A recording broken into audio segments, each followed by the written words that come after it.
Šta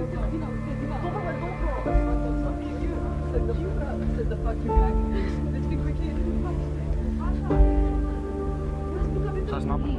Da, сакам овде.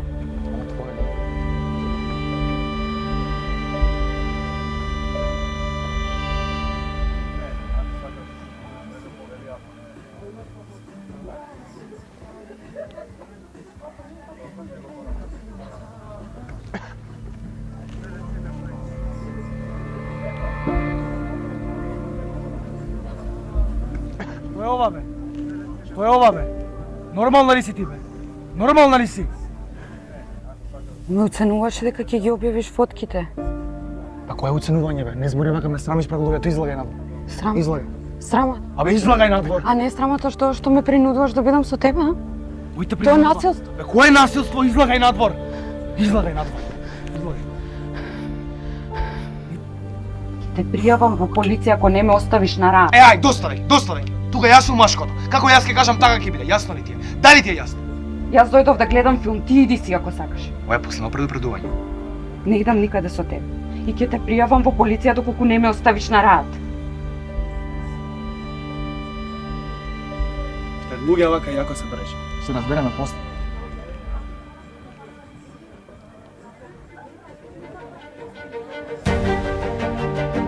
Ќе го повикам и Гоце.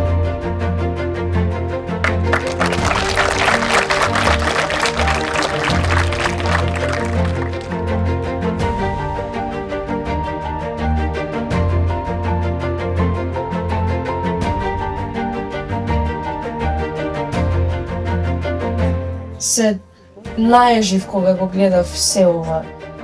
И еве некако да ги заштитам другиве што се смее. Ја често пати кога се наоѓаме во нека непријатна состојба, знаеме да се насмееме бидејќи не знаеме како поинаку да реагираме. Најчесто овие што злоупотребуваат се постари луѓе, дека имаат повеќе моќ.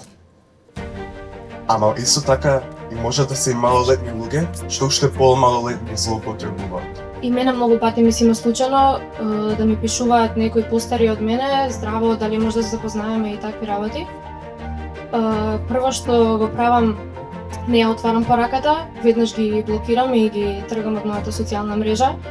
Ние сме понижени едноставно од некои мажи што ќе ти побараат нешто од тебе, а ти не ќе да му го даеш, но потоа ќе ти се закани ко ја ќе земам и ќе покажам и ќе кажам дека ова се ти. И едноставно е многу ментална тортура. Тие луѓе тоа го прават затоа што психички тоа им е душевна храна на нив. Они може да се пореметени. За тоа најдоброто е да го пријавиме тоа, додека не е касно, бидејќи може после лоши нешта да се случи.